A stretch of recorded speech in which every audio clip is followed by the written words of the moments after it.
শুনতে থাকুন আমাদের আজকের গল্প, লেখিকা তীর্ণা চৌধুরীর কলমে। সোহিনী সিরিজের প্রথম গল্প, দেবালয়ের দেবমূর্তি।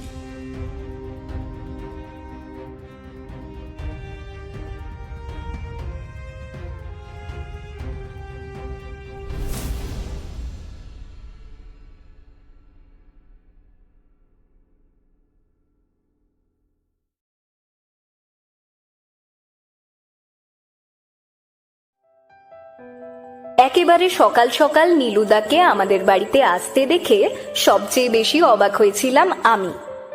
যাকে ছুটির দিনে সামান্য সিনেমা দেখতে নিয়ে যাওয়ার জন্য অনুরোধ করলে বলে, না না, আমার একদম টাইম নেই, এই উইকটা আমি পুরো ব্যস্ত। সে হঠাৎ সকাল 9টা নাগাদ আমাদের বাড়িতে ঢুকে সোজা ড্রয়িং রুমের সোফায় বসে বলল, ও কাকি, ঝটপট কয়েকটা লুচি ভাজো তো, আর তার সঙ্গে তোমার এই স্পেশাল আলুর দমটা বানাও, বড্ড খিদে পেয়ে গেছে। পাশের সোফায় বসে সোহিনী একটা গল্পের বই পড়ছিল। নীলুদাকে দেখে বইটা হাত থেকে নামিয়ে নিয়ে বলল, কি ব্যাপার রে, একেবারে সকাল সকাল কি মনে করে? নীলুদা বেশ আরাম করে সোফায় হেলান দিয়ে একবার আড়মোড়া ভেঙে নিয়ে বলল, আছে রে, আছে, দরকার আছে। বাবা মা দার্জিলিং বেড়াতে গেছে, এমন সময় রবিবার খিদে পেলে কোথায় যাব বল? নীলুদা মানে নীলাঞ্জন রায় আমার জ্যাঠতুতো দাদা, বর্তমানে বারাসাত থানার সাব ইন্সপেক্টর। মাস 6 হলো চাকরিতে জয়েন করেছে। ওদের বাড়ি বারাসাতের শেঠপুকুর এলাকায়। নতুন নতুন কাজে জয়েন করেছে বলে ফুর্তিও তার অনেক বেশি। যখন এক একটা কাজ শেষ হয় আমাদের বাড়ি এসে সেসব কেসের গল্প করে যায় সে। অতি সাধারণ চোর ধরার গল্প। ও বলে, এই দেখ, ভালো কথা বলছি, সারাক্ষণ শুধু খুন খারাপের গল্পের আশায় বসে থাকবি না, এদিকটায় ওরকম ক্রাইম খুব একটা হয় না। সোহিনী অর্থাৎ সোহিনী মিত্র আমার পিস্তুত দিদি। ওর যখন বছর 2 বয়স তখনই আমার বড় পিসি আর পিসে মশাই অর্থাৎ ওর বাবা মা একটা অ্যাক্সিডেন্টে প্রাণ হারিয়েছিলেন। তারপর থেকে আমার বাবা মা সোহিনীকে আমাদের বাড়িতে রেখেই মানুষ করেছে। সোহিনীর আর আমার মধ্যে বয়সের ব্যবধান ওই 4-5 বছর। যদিও আমি কোনোদিনই ওকে দিদি বলে ডাকি না, কারণ আমাদের দুজনের সম্পর্কটা ঠিক 2 বন্ধুর মতন। বর্তমানে সোহিনী প্রেসিডেন্সি কলেজের 3rd ইয়ারে পড়ছে। ও বরাবরই পড়াশোনার চেয়ে এক্সট্রা কারিকুলার অ্যাক্টিভিটিতে বেশি মনোযোগী। ছোট থেকেই দুর্দান্ত ক্যারাম খেলতে পারে ও। কবাডিতে ছেলেদেরকে রীতিমতো নাকানি চোবানি খাওয়াতে পারে। খো খেলাতে ওর সমতুল্য প্রায় পাওয়াই যায় না কাউকে। আর যেটা পারে সেটা হলো ক্যারাটে। কিছুদিন হলো ও আমাকেও ক্যারাটে শেখাচ্ছে। ওর মতে আজকের সমাজে দাঁড়িয়ে প্রত্যেকটা মেয়ের ক্যারাটে শেখা উচিত। এছাড়াও ওর আরেকটা গুণ আছে, কিন্তু সেটা হলো শখের গোয়েন্দাগিরি। সারাক্ষণ গোয়েন্দা গল্পের বইগুলোতে ডুবে থেকে থেকে নিজের অবজারভেশন ক্ষমতাটাকে অনেকটা বাড়িয়ে ফেলেছে সে। এই তো গত বছর শীতের ছুটিতে মধ্যমগ্রামে আমার মাসির বাড়ি বেড়াতে গিয়ে ওরই এক স্কুল টিচারের নিখোঁজ ছেলেকে খুঁজে এনে দিয়েছিল। নীলুদা একবার ওর হাত ঘড়িটা দেখে নিয়ে বলল, যদিও আমি যে শুধুই লুচি আলুর দম খেতে এসেছি তা নয়, কিন্তু আরো একটা কারণ আছে বটে। কি কারণ? ইতিমধ্যে মা লুচি আর আলুর দমের প্লেটটা দিয়ে গেছে। বাবা বিশেষ কাজে লখনৌ গেছে, তাই বাড়িতে আমি, সোহিনী আর মা ছাড়া কেউ নেই। নীলুদা প্লেটটা হাতে তুলে নিয়ে বলল, নতুন একটা কেস আছে। আমি বিরক্ত হয়ে বললাম, ধুর, তোর কাছে কেস আসা মানেই তো ছোটখাটো চুরির কেস। না না, এবার সেটা হয়নি, এই কেসটা ডিফারেন্ট। একটা খুন হয়েছে। খুন? বলিস কি? কোথায়? আমার সাথে সোহিনীও অবাক। নীলুদা 1 পিস আলু সমেত 1 টুকরো লুচি মুখে পুরে নিয়ে বলল, বারাসাতের দক্ষিণ পাড়ায় একটা বাসিন্দা খুন হয়েছে, নাম দৈপায়ন ভট্টাচার্য। তিনি আবার কে? আমাকে মাঝ পথে থামিয়ে দিয়ে সোহিনী বলল, আমি যদি খুব ভুল না করি তাহলে এই ভদ্রলোকের দুটো ফার্নিচারের বড় বড় দোকান আছে, একটা সল্ট লেকে আর একটা সম্প্রতি খুলেছে বারাসাতের কলোনি মোড়ে। একজন সফল ব্যবসাদার হিসেবে সুপ্রতিষ্ঠিত। বাড়িতে খুব বড় করে দুর্গাপুজো হয়।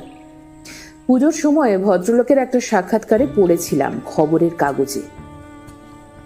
এই জিনিসটা সোহিনীর ক্ষেত্রে নতুন কিছু নয়। ও বরাবরই যে খবর বা ডকুমেন্ট যেটা ওর ইন্টারেস্টিং লাগে সেটা ও একবার মেমোরাইজ করে রাখলে কোনো দিন ভোলে না আর। হ্যাঁ, ঠিকই ধরেছিস। ইনি সেই দৈপায়ন ভট্টাচার্য। গতকাল খুন হয়েছেন। কখন খুন হলেন? গতকাল বিকেলে। ওনার ছেলে সন্ধেবেলায় থানায় ফোন করে ঘটনাটা জানান। বিকেলে খুন হলেন আর ওনার ছেলে সন্ধেবেলা ঘটনাটা জানালেন? হ্যাঁ, ওনারা নাকি সপরিবারে সিনেমা দেখতে গেছিল। সন্ধে 6টা নাগাদ বাড়ি ফিরে ভদ্রলোককে অনেক ডাকাডাকি করে সাড়া না পেয়ে খুঁজতে খুঁজতে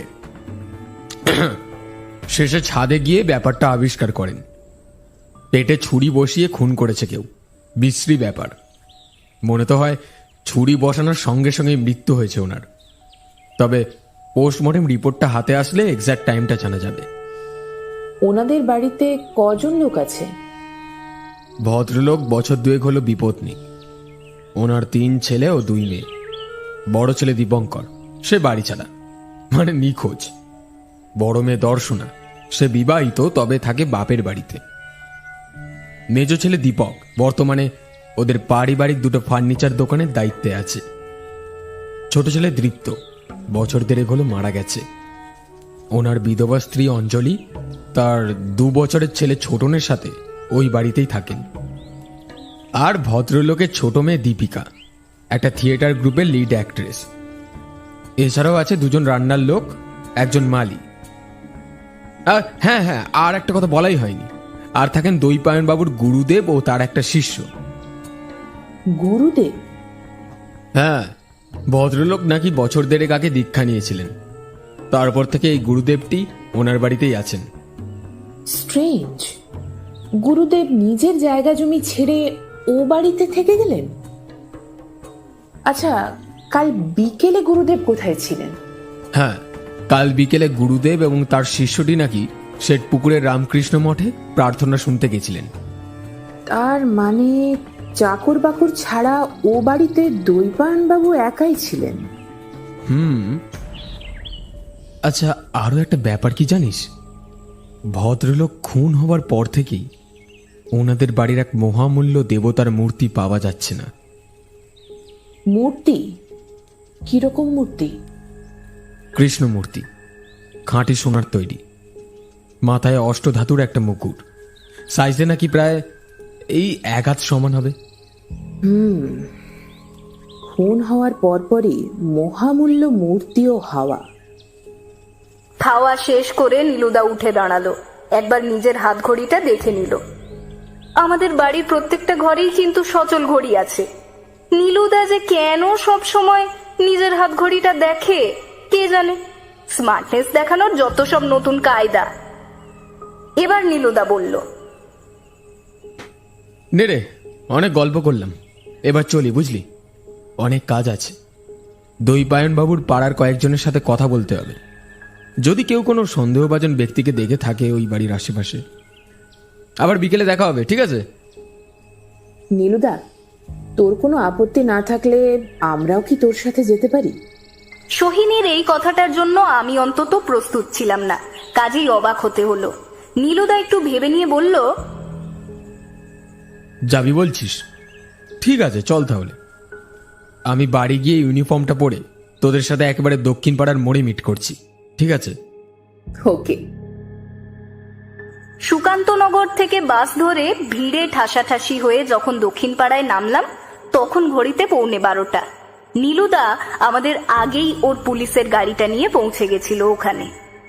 আমাদের দেখে বলল, এই যে এদিকটায় আয় আয় আয়। আমরা আমাদের ঠিক সামনের গলিটাতে ঢুকে পড়লাম। গলিটা খুব বেশি চওড়া নয়, আবার খুব বেশি সরুও নয়। আমরা পাশাপাশি হাঁটতে শুরু করলাম। কিছু দূর গিয়ে একটা বিরাট দোতলা বাড়ির সামনে নীলুদা এসে থামলো। আমরাও থামলাম। বাড়িটা বিশাল, দেখেই বোঝা যায় এর বয়স অনেক হবে।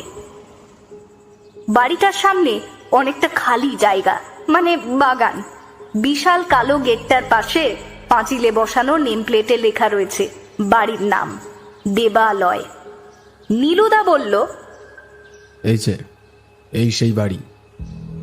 সোহিনী বলল, আচ্ছা, তুই কোথা থেকে স্টার্ট করবি ভেবেছিস? হ্যাঁ, সামনে একটা চায়ের দোকান আছে। দইপায়ন বাবু বাজার থেকে ফেরার সময় রোজ সেখান থেকেই চা খেতেন। চল, ওখান থেকেই শুরু করা যাক। আমরা এগিয়ে গেলাম। কিছু দূর গিয়েই চায়ের দোকানটা দেখা গেল। ছোটখাটো একটা বাড়ির সামনের অংশটুকুকে দোকান বানানো হয়েছে। এই গরমকালের দুপুরেও সেখানে 4-5 জন বসে আড্ডা দিচ্ছে। আমরা এগিয়ে যেতেই কয়েকজন উঠে গেলেন। বুড়ো চাওয়ালা হাত জোড় করে কাঁদো কাঁদো সুরে বলল,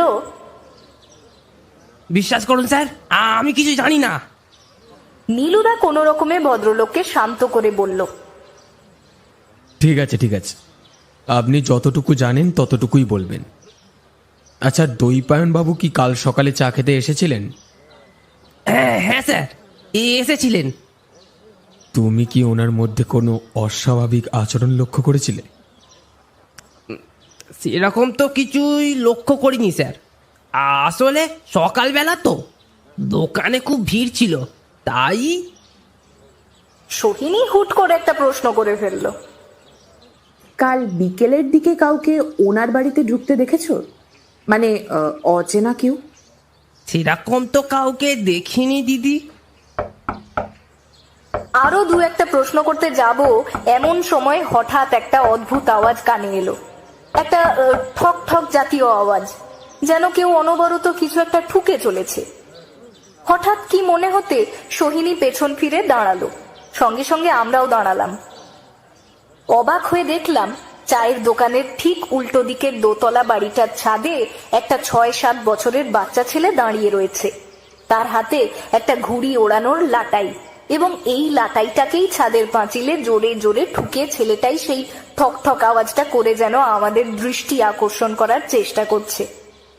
আমরা ওর দিকে তাকাতেই যেন ছেলেটা একটু উত্তেজিত হয়ে তার ডান হাতটা উপরের দিকে তুলে জোরে জোরে নাড়তে লাগলো। আমরা একে অপরের মুখ চাওয়াচাই করলাম।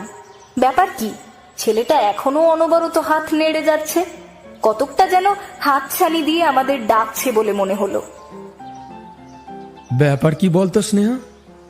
ছেলেটা তো তোকেই ডাকছে মনে হয়। নীলুদা যে এই কথাটা আমাকে রাগানোর জন্যই বলল, সেটা আমার আর বুঝতে বাকি রইল না। অন্য সময় বাড়িতে হলে নেহাত আমার কাছে কিলচড় খেয়ে যেত। এই মুহূর্তে মাঝ রাস্তায় পুলিশকে ধরে মারলে লোকে কি ভাববে কে জানে।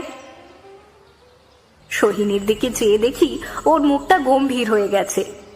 ও যে কি ভাবছে তা জানার আর অবকাশ রইল না, কারণ ও কোনো কিছু না বলে শটান বাড়িটার দরজার দিকে এগিয়ে গিয়ে কলিং বেলটা বাজিয়ে ফেলল। সর্বনাশ, এবার কি হবে? এটা যে কাদের বাড়ি সেটাই তো আমরা জানি না। সোহিনী বরাবরই এরকম খামখেয়ালি। আমার চিন্তিত মুখ দেখে নীলুদা একটা আশ্বাস দেওয়ার মতো ইশারা করলো, অর্থাৎ বুঝিয়ে দিল ইশারার মাধ্যমে, চিন্তা করিস না, আমি সামলে নেব। মিনিট 2 পরে যে ভদ্রলোক দরজা খুলে দিলেন তার বয়স খুব বেশি হলে 40। প্রথমে আমাকে আর সোহিনীকে দেখে ওনার মুখে একটা অবাক হওয়ার মতন ভাব ফুটে উঠল, এবং এরপর নীলুদাকে দেখেই একটু চমকে উঠলেন তিনি। বেশ বোঝা গেল ভর দুপুরবেলা বাড়িতে পুলিশ আসায় ঘাবড়ে গেছেন ভদ্রলোক। কি ব্যাপার? গলার স্বরেও ভয়টা স্পষ্ট ফুটে উঠল তার। নীলুদাই উত্তরটা দিল, আপনাদের প্রতিবেশী দইপায়ন বাবুর খুনের তদন্তের স্বার্থে কিছু জিজ্ঞাসাবাদ করার আছে। আসুন, ভেতরে আসুন। আমরা ভেতরে ঢুকে এলাম। এই বাড়িটা বেশ নতুন, মানে ওই গত বছর 4-5 মধ্যে বানানো হয়েছে বলে মনে হয়। দেয়ালের রং ঝকঝকে তকতকে, মেঝেতে নতুন পাথর বসানো ইত্যাদি দেখে মনে হলো বাড়ির বেশ ভালো মতোই যত্ন করা হয় আর কি। ভদ্রলোক আমাদের সোজা দোতলার বৈঠকখানায় নিয়ে গিয়ে বসালেন। এই ঘরটাও অত্যন্ত সুসজ্জিত। আমরা তিনজনে একটা বড় সোফায় পাশাপাশি বসলাম। ভদ্রলোক নিজেই প্রথম কথা বললেন। নমস্কার, আমার নাম অর্ধেন্দু মল্লিক। এখানে আমি 5 বছর ধরে রয়েছি। দৈপায়ন বাবুকে আমরা দই কাকু বলে ডাকতাম। ওনার মৃত্যুতে আমরা মর্মাহত। সত্যি বলতে কি, ওনার মতো প্রতিবেশী হয় না।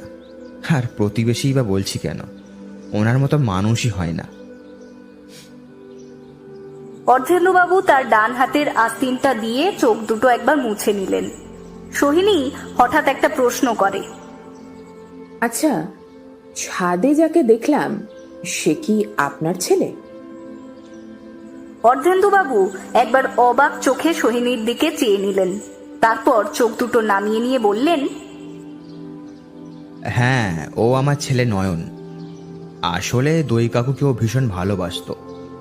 ওনার মৃত্যুতে ও একদম ভেঙে পড়েছে। রোজ বিকেলে ও দই কাকুর সাথে ছাদে ঘুড়ি ওড়াতো। আমাদের বাড়ি আর ওই দই কাকুর বাড়ির মাঝখানে দুটো একতলা বাড়ি পড়ে। প্রতিদিন বিকেলবেলা এই 4টে বাড়ি থেকে ঘড়ি ওড়ানোর প্রতিযোগিতা হতো। নয়ন আর ওই 2 বাড়ির 2 ছেলের সাথে দই কাকু রোজ ওনার বাড়ি থেকে এই প্রতিযোগিতা করতেন। নয়নের সাথে একটু কথা বলা যাবে? সোহিনীর এই কথাটায় ভদ্রলোক আরো অবাক হলেন। আমতা আমতা করে বললেন,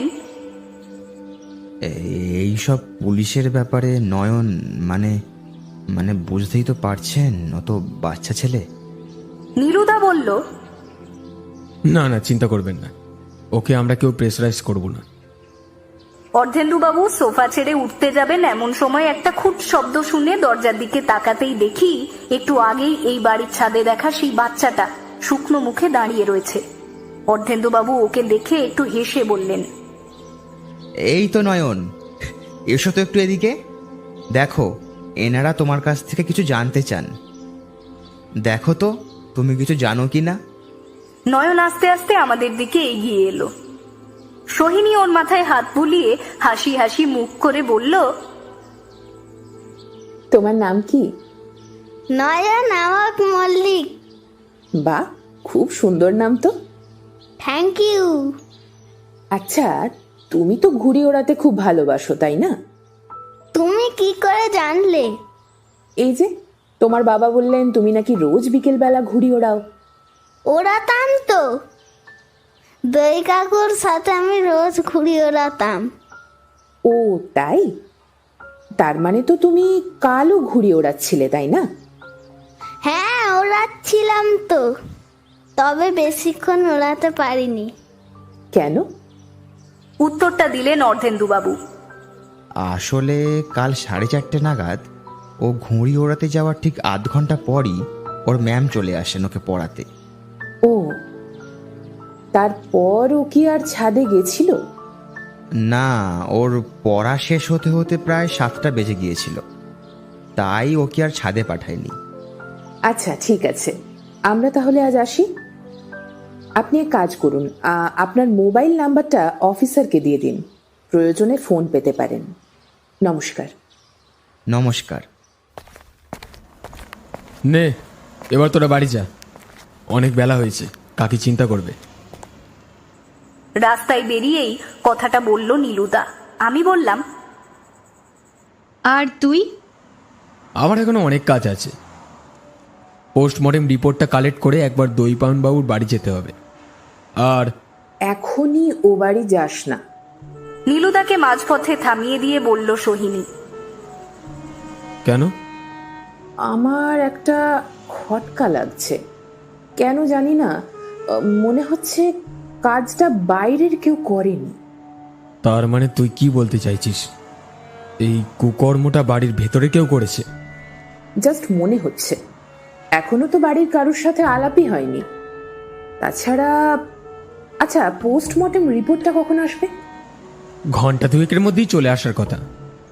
আমি তো এখন হাসপাতালেই যাব। ওকে, বিকেলের দিকে একবার রিপোর্টটা নিয়ে আমাদের বাড়ি চলে আসিস। পোস্টমর্টেম রিপোর্ট সমেত নীলুদা যখন আমাদের বাড়ি এলো তখন ঘড়িতে প্রায় সন্ধে 6টা। আমি ছাদে একটু ঘোরাঘুরি করছিলাম। সোহিনীর ডাকাডাকিতে নেমে আসতে হলো।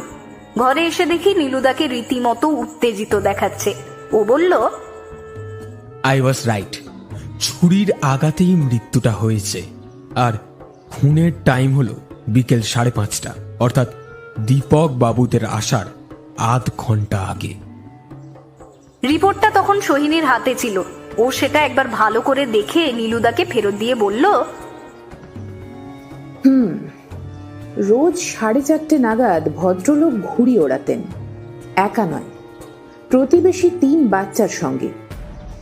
এরকম পরিস্থিতিতে যদি কেউ ওনাকে খুন করার পরিকল্পনা করে থাকে, তাহলে তার পক্ষে ব্যাপারটা একটু কঠিন হবে।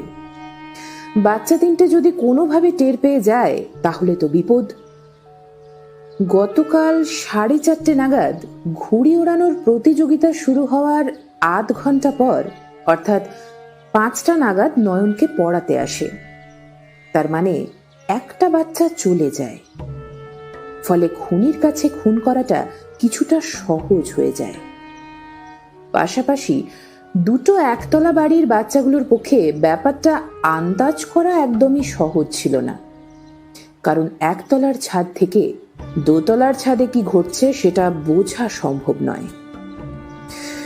একটু যদি ভেবে দেখা যায়, তাহলে খুনি এই ঘুড়ি ওড়ানোর প্রতিযোগিতাকে ইউজ করেছে। আরিব্বার সোহিনী, তুই তো একেবারে পাকা গোয়েন্দার মতো ব্যাপারটাকে পরপর সাজিয়ে নিলি। ব্রিলিয়ান্ট। নীলুদার এই প্রশংসাতেও সোহিনীর মুখে কোনো হাসি ফুটল না। ও আগের মতোই গম্ভীরভাবে কি সব যেন ভাবলো, তারপর বলল, ওই বাড়িতে প্রকাশ্যে ইনভেস্টিগেশন করতে ঢোকার আগে ওই বাড়িতেই সবার চোখের আড়ালে একটা ছোট্ট ইনভেস্টিগেশন চালাতে হবে। স্পাই ঢোকানোর কথা বলছিস? বলতে পারিস। কিন্তু কাকে পাঠাবি? সোহিনী আমার দিকে তাকিয়ে একবার হেসে নিয়ে বলল, উপযুক্ত ব্যক্তি তো আমাদের সামনেই আছে। স্নেহা? একদম। আমি তো একেবারে ভ্যাবাচেকা খেয়ে গেলাম। বলে কি স্পাই? অবাক হয়ে গেলাম। আর ইউ শিওর আমার দ্বারা এইসব কাজ হবে? নীলুদা বলল, আরে হবে কি হবে না সেসব পরের কথা। ফার্স্ট অফ অল, স্নেহাকে কি পরিচয় ঢোকাবো ওখানে? কাউকেই তো চিনি না আমরা। সোহিনী আর একটু ভাবলো। Right, got it. তুই তখন অর্ধেন্দু বাবুর নাম্বারটা নোট করেছিলি না? হ্যাঁ, করেছিলাম। আমাকে দে তো। নীলুদা পকেট থেকে ওর ওয়ালেটটা বের করে সেটা খুলে একটা ছোট্ট কাগজের টুকরো সোহিনীর হাতে দিল। সোহিনী কাগজটা হাতে নিয়ে ওর ফোনে নাম্বারটা ডায়াল করতে করতে পাশের ঘরে চলে গেল। ফিরলো প্রায় মিনিট 5 পরে। হেসে বলল, অল সেট। অর্ধেন্দু বাবু সব ব্যবস্থা করে দিচ্ছেন। দেবালয়ের মালি সুমন অর্ধেন্দু বাবুর গ্রামের ছেলে। ওর এই চাকরিটা উনি ঠিক করে দেন 5 বছর আগে। ব্যাস, ঠিক হয়ে গেল। স্নেহা ও বাড়ি ঢুকবে সুমনের মাস্তুতো বোনের পরিচয়। মাসি মেসোমশাই গেছেন ভেলোরে মাসির কঠিন রোগের চিকিৎসা করাতে। ও মাধ্যমিক দিয়ে নতুন নতুন অন্য স্কুলে ভর্তি হয়েছে, ফলে ওকে নিয়ে যাওয়া সম্ভব হয়ে ওঠেনি। তাই ও এই কটা দিন দেবালয়ে থাকবে ওর মাস্তুতো দাদার কাছে। আর হ্যাঁ স্নেহা, তুই কিন্তু চোখ কান ভালোভাবে খোলা রাখবি। কি ঘটছে না ঘটছে সব খবর রাখবি। আমরা পরশু ও বাড়ি যাব। তখন এই একদিনে যা যা ঘটবে সব আমাকে রিপোর্ট দিবি, ওকে? ওকে। নীলুদা একটা তালি মেরে বলল, সাব্বাস। তার মানে কাল থেকে শুরু হচ্ছে আমাদের অভিযান, মিশন দেবালয়। খুব ভুল বলেনি নীলুদা, মিশনই বটে। সত্যি বলতে কি, আমিও মনে মনে বেশ উত্তেজনা বোধ করছিলাম। Spy, not a bad idea. দেখা যাক কি আছে কপালে। পরের দিন একেবারে কাঁটায় কাঁটায় সকাল 10টা নাগাদ দেবালয় পৌঁছে গেলাম। সঙ্গে নীলুদা আর অর্ধেন্দু বাবু। সোহিনীর কলেজে আজ ইম্পর্টেন্ট ক্লাস রয়েছে, তাইও আমাদের সাথে আসতে পারেনি। তবে বারবার করে বলে দিয়েছে ও। খুব সাবধান স্নেহা, চেষ্টা করবি সব দিকে নজর রাখার, আর হ্যাঁ, কেউ যেন সন্দেহ না করে। দেবালয় ঢুকে প্রথমেই আলাপ হলো মালি সুমনদার সাথে। বছর 25 তার বয়স, বেশ হাসি খুশি স্বভাব তার। আমাদের দেখে হাসি মুখে এগিয়ে এলেন। অর্ধেন্দুবাবু চারদিকটা একবার দেখে নিয়ে গলাটা সামান্য নামিয়ে বললেন, কি রে সুমন, যা যা বলেছিলাম সব মনে আছে তো? হ্যাঁ দাদাবাবু, সব মনে আছে, একটুও ভুল হবে না, আপনি একদম চিন্তা করবেন না।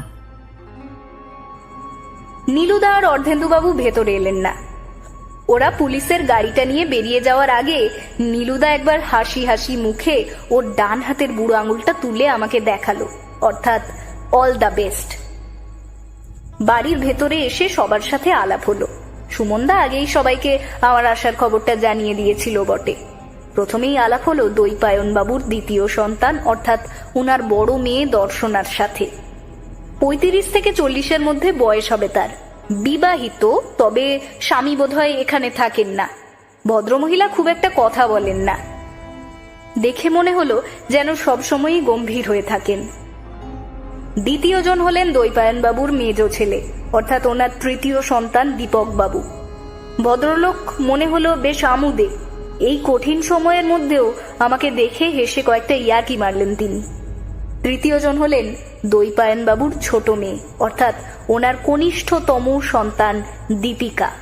এনার বয়স 30-এর ওপরে হতেই পারে না, লম্বা ছিপছিপে চেহারা, দেখতেও বেশ সুন্দরী। মনে মনে ভাবলাম, এমনি এমনি একটা আস্ত থিয়েটার গ্রুপের লিড অ্যাক্ট্রেস হননি উনি। এরপর এলেন দৈপায়ন বাবুর পুত্রবধূ, অর্থাৎ ওনার ছোট ছেলে স্ত্রী অঞ্জলি।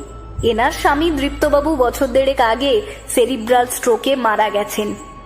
খুবই শান্তশিষ্ট হাসি খুশি মহিলা। তবে ওনার ছেলে ছোটন সম্ভবত এই বাড়ির সবচেয়ে হাসি খুশি এবং চঞ্চল সদস্য। বছর 2 বয়স তার, সবে হাঁটতে শিখেছে অল্প অল্প। সারাদিন বাড়িময় হেঁটে বেড়ায় খালি ওই ছোট ছোট পায়ে। অবশেষে যার সাথে আলাপ হলো তিনি হলেন দৈপায়ন বাবুর গুরুদেব, স্বামী সুধানন্দ। সাধারণত গুরুদেব বলতে আমরা যেরকম চেহারা কল্পনা করে থাকি, ইনি কিন্তু একদমই সেরকম নন। একেবারে সাংঘাতিক বিশাল চেহারা তার। বিরাট ভুঁড়ি দেখে মনে হয় যেন একটা বিশাল মাংসের থলি। মুখটা একদম গোল রসগোল্লার মতন। মাথার চুল কাঁধ পর্যন্ত নেমে এসেছে। গায়ের রং ওই মাঝারি। ভদ্রলোকের চেলাটির নাম সত্যানন্দ। সত্যেন বলেই এবাড়ির সবার কাছে পরিচিত সে। এনার চেহারাটা বেশ লম্বা চওড়া। এনারও মাথায় লম্বা চুল রয়েছে এবং নাকের নিচে রয়েছে মোটা গোঁফ। সুমনদার কথা মতো ভক্তি দেখানোর ভান করে গুরুদেবকে প্রণাম করলাম। উনি একটু হেসে ওনার ডান হাতটা উপরে তুলে বললেন, কল্যাণ হোক। তা মা, তোমার নামটা যেন কি বললে? আমার নাম কল্পনা মজুমদার। বাহ, আর কোন স্কুলে পড়ো তুমি?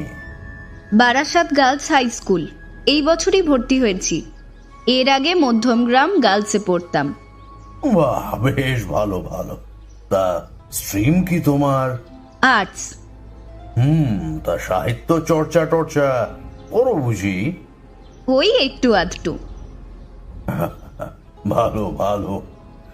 আজকালকার ছেলেমেয়েরা তো আবার সবাই সায়েন্স নেয়, ভাবে বোধহয় সায়েন্স ছাড়া আর কোনো কিছু নিলে জীবনে দাঁড়ানোই যায় না। গুরুদেবের সাথে আলাপ আলোচনার পর সুমনদা আমাকে আমার ঘরটা দেখিয়ে দিয়ে গেল। ঘরটা খুব একটা বড় না হলেও বেশ পরিষ্কার পরিচ্ছন্ন। একটা সিঙ্গেল বেডের ওপর ধবধবে সাদা চাদর পাতা। খাটের পাশেই একটা ছোট্ট গোল টেবিল, তার উপর একটা জগ আর গ্লাস। ঘরের অপর প্রান্তে একটা ছোট শোকেস, যেটার উপর একটা ফুলদানি ও নানা মাপের কয়েকটা শোপিস রয়েছে। এছাড়াও ঘরের দেওয়ালে শোভা পাচ্ছে বিভিন্ন রকমের ওয়াল হ্যাঙ্গিং। এক কথায় বলতে গেলে বেশ পরিপাটি, বেশ গোছানো। আমি সব রকম ভাবেই প্রস্তুত হয়ে এসেছি। আমার পাড়ার বন্ধু সৈরিতি বারাসাত গার্লস স্কুলে ক্লাস 11-এ ভর্তি হয়েছে। সৌভাগ্যক্রমে ও মধ্যমগ্রাম গার্লস স্কুলে 10 অব্দি পড়েছে। ব্যাস, ওর কাছ থেকেই কয়েকটা 11-এর বই আর মাধ্যমিকের কোয়েশ্চেন পেপারগুলো জোগাড় করে এনেছি। সময় মতো একবার চোখ বুলিয়ে নেব। যদিও আমার নিজের স্কুলের কয়েকটা বইও সঙ্গে রেখেছি। ছদ্মবেশে ঘুরে বেড়াচ্ছি বলে পড়াশোনা লাটে তুলে দিলে মা শুনবে কেন? পরের দিন সকাল 11টা নাগাদ নীলুদা আর সোহিনী এলো। আগের দিন বিশেষ কিছুই হয়নি। রাত্রে শুতে যাওয়ার সময়ে জানতে পারলাম আমার ঠিক আগের ঘরটাতেই গুরুদেব এবং সত্যেনবাবু থাকেন, আর আমার পরের ঘরটা দৈপায়নবাবুর। আপাতত সেটা খালি। বাড়িতে পুলিশ এসেছে বলে একটু অবাক হওয়ার ভান করে ড্রয়িং রুমে উপস্থিত হলাম। আমাকে দেখে অঞ্জলি দি আমার কানে ফিস ফিস করে বলল, ভয় পেও না কল্পনা, ওনারা শুধু কয়েকটা প্রশ্ন করবেন। আসলে আমার শ্বশুরমশাই খুন হয়েছেন তো এই 2 দিন আগেই, তাই আর কি। সবাই উপস্থিত হয়ে যাওয়ার পর নীলুদা সোহিনীকে দেখিয়ে বলল, আচ্ছা, উনি আপনাদের সবাইকে আলাদা আলাদা করে কয়েকটা প্রশ্ন করবেন। সবাই ভেবেচিন্তে ঠিক মতো উত্তরগুলো দেবেন। কথাটা শুনে দর্শনাদি ভীষণ অবাক হয়ে বললেন, মানে উনি উনি আমাদের ইন্টারোগেট করবেন কেন? কে উনি? কে? আপনাদের যেটা বলা হলো সেটা করবেন। No sorry, I am very sorry. আমি কোনো অচেনা ব্যক্তির কাছে কোনো কিছু বলতে বাধ্য নই। আপনি প্রশ্ন করুন, আমি উত্তর দেব, আমার তাতে কোনো আপত্তি নেই। But who is she? উনি একজন গোয়েন্দা। গোয়েন্দা? এইভাবে নীলুদা সবার সামনে ওকে একেবারে গোয়েন্দা বলে সম্বোধন করায় সোহিনীও বেশ অবাক হয়েছে, স্বভাবত আমিও।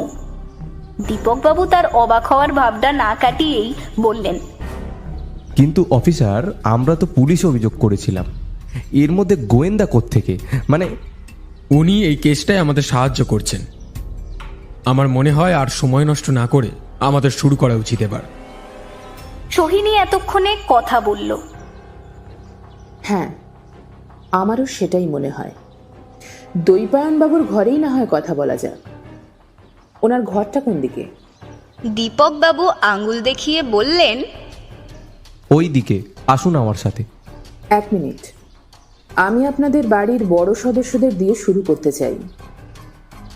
আপনি তো দর্শনা, আপনি আগে আসুন, আর বাকিরা নিজেদের ঘরে যেতে পারেন। আমি সময় মতো ডেকে নেব। দর্শনাদি বিরক্তি ভরা মুখে সোহিনীদের সঙ্গে পাশের ঘরে চলে গেলেন। আমিও আমার ঘরে চলে এলাম। এইখানে বলে রাখি, দৈপায়নবাবুর ঘর আর আমার ঘরের মাঝখানে একটা দরজা আছে, যেটা ওই দিক দিয়ে বন্ধ। এই দরজা আর দেওয়ালের মাঝখানে ফাঁকটা একটু বেশি বলে এই ঘর দিয়ে ওই ঘরের সবই প্রায় স্পষ্ট দেখা যায়। আমি দরজাটার সামনে বসে ফাঁকটায় চোখ লাগালাম। নীলুদা, সোহিনী, দর্শনাদি সবাইকে দেখা যাচ্ছে। সোহিনী শুরু করলো, আপনার নাম? দর্শনা চ্যাটার্জি। আপনি তো বিবাহিত, তাই না? আপনার স্বামী এখানে থাকেন না? না, ও দিল্লিতে থাকে, শুধুমাত্র পুজোর ছুটিতে বাড়ি আসে। সেদিন বিকেল 5টা নাগাদ আপনি কোথায় ছিলেন? আমি একটু বেরিয়েছিলাম, কাজ ছিল, বাড়ি ফিরে ওই 7টা নাগাদ। আচ্ছা, শেষ প্রশ্ন, আপনার কি কাউকে সন্দেহ হয়? খুবই কঠিন ব্যাপার, তবে একজনকে সন্দেহ হয় বই কি। কাকে? অঞ্জলি, মানে আমার ছোট ভাই দীপ্ত, ওর বউ। ওর একটা জুয়াখোর ভাই আছে, শিবু। এই বাড়িতে সে বহুদিন ছিল, দেখলেই কেমন একটা চোর চোর মনে হয়। আমার তো মনে হয় অঞ্জলি ওর ভাইকে দিয়ে কাজটা করিয়েছে। তাছাড়া দীপ্ত মারা যাওয়ার পর ওর এই বাড়িতে থাকার কারণটা কি? বেশ, আপনি এবার যেতে পারেন। দীপক বাবুকে একটু পাঠিয়ে দেবেন। দর্শনাদি চলে গেলেন। মিনিট 2-এর মধ্যেই চলে এলেন আরেকজন। ওনাকে বসতে বলে সোহিনী শুরু করলো, আপনার নাম? দীপক ভট্টাচার্য। আপনি কি করেন? বর্তমানে আমাদের ফার্নিচারের ব্যবসাটা সামলাচ্ছি। এর আগে একটা প্রাইভেট কোম্পানিতে চাকরি করতাম। সেই দিন বিকেল 5টা নাগাদ আপনি কোথায় ছিলেন? এটা তো আমি অফিসারকেও বলেছি। সেদিন আমরা সিনেমা দেখতে গেছিলাম, 4টের শো। কে কে গেছিলেন? আমি, দীপিকা, অঞ্জলি আর ছোটন। দর্শনাদি যাননি? না, বর্দির তো টিউশন ছিল। টিউশন? হ্যাঁ, ও তো কিছুদিন হলো বাচ্চাদের টিউশনই করছে। এই পাড়ারই কয়েকটা বাচ্চাকে বাড়ি গিয়ে পড়ায়। আচ্ছা দীপকবাবু, এ বিষয়ে আপনার কাউকে সন্দেহ হয়? সন্দেহ? আমার কি মনে হয় বলুন তো, এই পাড়ারই কেউ কাজটা করেছে। মূর্তির ব্যাপারটা তো পাড়ার অনেকেই জানেন। ধন্যবাদ, আপনি যেতে পারেন। অঞ্জলি দিকে একটু পাঠিয়ে দেবেন। দীপকবাবু চলে গেলেন। একটু পরেই আবার আরেকজন। সোহিনী আবার শুরু করলো। আপনার নাম? আমার নাম অঞ্জলি ভট্টাচার্য। আপনার স্বামী কবে মারা গেছেন? এই সামনের মাসে 1.5 বছর হবে। ওনার মৃত্যুর কারণ কি ছিল? Cerebral attack. সেদিন বিকেলে আপনি কোথায় ছিলেন? সেই দিন তো আমি মেজদার দীপিকার সাথে সিনেমা দেখতে গিয়েছিলাম। আচ্ছা, এ বিষয়ে আপনার কাকে সন্দেহ হয়? কাকে আর সন্দেহ করব বলুন তো, সবাই তো আপন, মানে বাড়ির লোক। ঠিক আছে, আপনি এবার যেতে পারেন। দীপিকা দিকে একটু পাঠিয়ে দেবেন। মিনিট তিনেকের মধ্যেই আবার একজন ঘরে ঢুকলেন। স্বভাবতই ওনাকে বসতে বলে সোহিনী আবার শুরু করলো। আপনার নাম? দীপিকা ভট্টাচার্য। আপনি তো থিয়েটার করেন, তাই না? হ্যাঁ, আমি সৃষ্টি থিয়েটার গ্রুপের লিড অ্যাক্ট্রেস। আচ্ছা, সেদিন বিকেলে আপনি কোথায় ছিলেন? এটা তো বোধহয় আপনার জানা। আমি সেদিন মেজদা আর ছোট বৌদির সাথে সিনেমা দেখতে গেছিলাম। শেষ প্রশ্ন, এ ব্যাপারে আপনার কাকে সন্দেহ হয়? কাকে আর সন্দেহ করি বলুন? তাও যদি বর্দা থাকতো তাহলে একটা কথা ছিল। বর্দা? হ্যাঁ, আমার বর্দা, মানে দীপঙ্কর ভট্টাচার্য। উনি তো বোধহয় বছর 1.5 ধরে নিখোঁজ, তাই না? ঠিকই ধরেছেন। আসলে আপনাদের বলতে বাধা নেই, আমার বাবার 2টো বিয়ে। বর্দা আর বর্দি প্রথম পক্ষের সন্তান। বর্দার যখন বছর 7 বয়স, ওর মা হঠাৎ মারা যান। বাচ্চারা তখনও ছোট বলে বাবাকে আরেকটা বিয়ে করতে হয়। মেজদা, ছোটদা আর আমি বাবার 2য় পক্ষের সন্তান। যে মূর্তিটা চুরি গেছে সেটা শুরু থেকে এই বাড়িতে ছিল না। মাঝদিয়ার ভিতরের দিকে এক প্রত্যন্ত গ্রামে আমাদের আদি বাড়ি আছে। সেটা বহুকাল আগেই বাবা তার প্রথম স্ত্রীকে লিখে দিয়েছিল। এই বছর 1.5 আগে বাবা বাড়িটা পরিষ্কার করাতে গিয়ে মূর্তিটা পায়। সম্ভবত আমাদের বংশের কোনো পূর্বপুরুষ সেটা বানিয়েছিলেন। স্বভাবতই দামি মূর্তি বলে সেটা এখানে নিয়ে আসা হয়। তারপর থেকে শুরু হয় বরদার সাথে অশান্তি। বরদা দাবি করে মূর্তিটা যেহেতু ওর মার বাড়ির থেকেই পাওয়া গেছে, সেহেতু এটার ওপর একমাত্র ওরই অধিকার আছে। বাবা রাজি না হওয়ায় শেষেও বাড়ি ছেড়ে চলে যায়। ওকে, অনেক ধন্যবাদ। আমরা এখন আসি, প্রয়োজন পড়লে আবার আসবো। নমস্কার। নমস্কার। সোহিনীরা নিচে নেমে যাওয়ার পরপরই আমিও বাগানে ঘুরতে যাওয়ার নাম করে নিচে নেমে এলাম।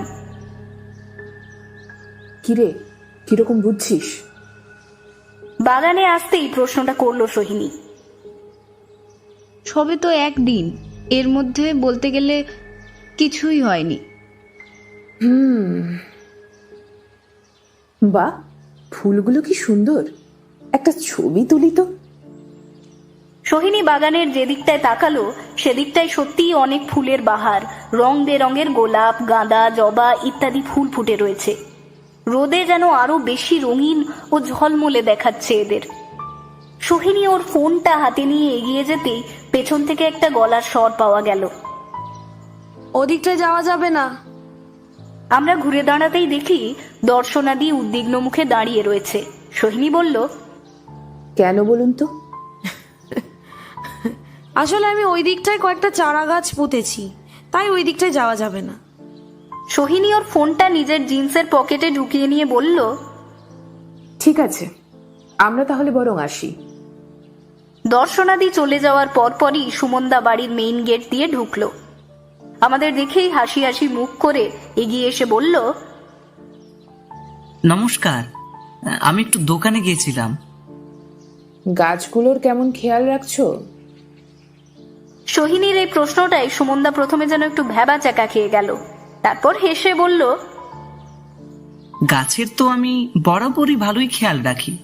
দেখুন কেমন সুন্দর ফুল ফুটেছে গাছগুলোয়। না, আমি সব গাছের কথা বলছি না। দর্শনাদি যে গাছগুলো পুঁতেছেন সেগুলোর কেমন খেয়াল রাখছো? ওই বর্দির চারা গাছগুলো, ওগুলোর খেয়াল তো আমি রাখি না। বর্দি বারণ করেছেন। বর্দিই ওগুলোর যাবতীয় খেয়াল রাখেন। সোহিনী গম্ভীরভাবে কি যেন ভাবলো, তারপর বলল, ঠিক আছে, আজ এলাম। নীলুদা আর সোহিনী বাড়ির বাইরে দাঁড় করানো পুলিশের গাড়িটায় উঠে বড় রাস্তার দিকে চলে গেল। ওরা চলে যাওয়ার পর বাড়িতে ঢুকতে গিয়ে হঠাৎ চোখটা গেল দোতলায় গুরুদেবের ঘরের জানালাটার দিকে। সত্যেনবাবু কৌতূহলী চোখে দাঁড়িয়েছিলেন জানালাটার সামনে। আমাকে উপরের দিকে তাকাতে দেখেই যেন একটু সতর্ক হয়ে ওখান থেকে সরে গেলেন।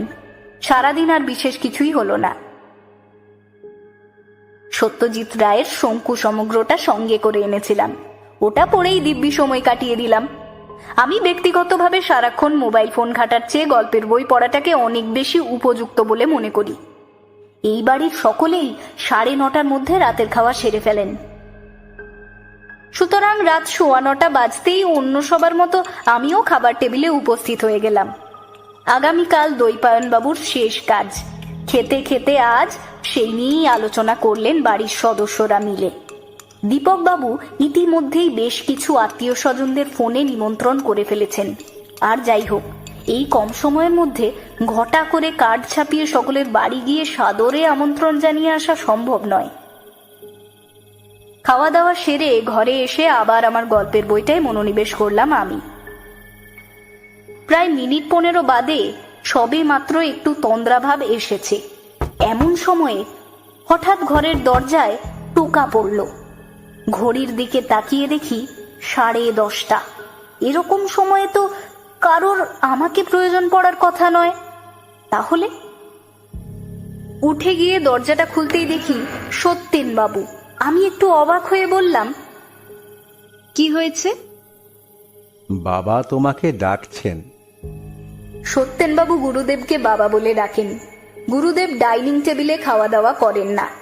ওনার খাবার যথাসময়ে ওনার ঘরে পৌঁছে দেওয়া হয়। ফলে দুপুরের পর থেকে আর ওনার সাথে দেখা হয়নি।